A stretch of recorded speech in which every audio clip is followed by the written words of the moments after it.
ভারতের আগরতলায় বাংলাদেশ সহকারী হাই কমিশনে হামলা এবং জাতীয় পতাকা অবমাননার ঘটনায় ৭ জনকে আটক করা হয়েছে। ডেপুটি এসপিকে প্রত্যাহার সহ সাময়িক বরখাস্ত করা হয়েছে আরও ৩ পুলিশ কর্মকর্তাকে। আর হামলার পর বন্ধ রয়েছে আগরতলা মিশনের সব ধরনের সেবা।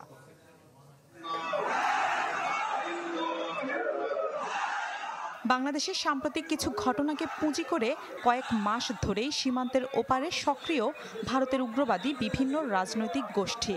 বাংলাদেশ মিশনগুলোর সামনে পরিকল্পিত বিক্ষোভ ভাঙচুর চালাচ্ছে এসব সংগঠন। লাগাতার মিছিল চলছে পশ্চিমবঙ্গ ও ত্রিপুরাতে।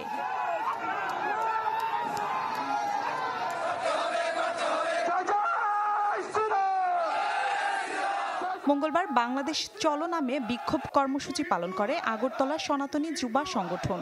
তবে রবীন্দ্র ভবন চত্বরেই বিক্ষোভকারীদের আটকে দেয় পুলিশ।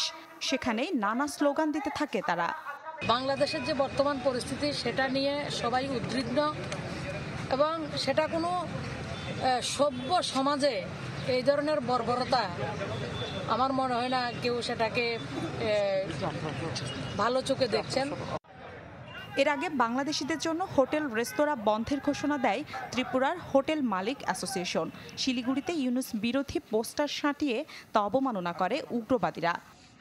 যারা দেশকে ভালোবাসে, দেশের জাতীয় পতাকাকে ভালোবাসে, যারা ভারতবর্ষের জাতীয় পতাকাকে অপমান করবে তাদের পরিণাম এই দেশে এই অবস্থায়।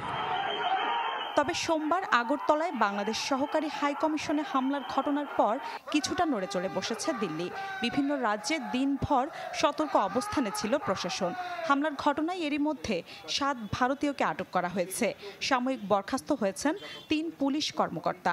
এছাড়া একজন ডেপুটি এসপিকে দায়িত্ব থেকে সরিয়ে পাঠানো হয়েছে পুলিশ সদর দপ্তরে। ঘটনার নিন্দা জানিয়েছেন ত্রিপুরার মুখ্যমন্ত্রী মানিক সাহা।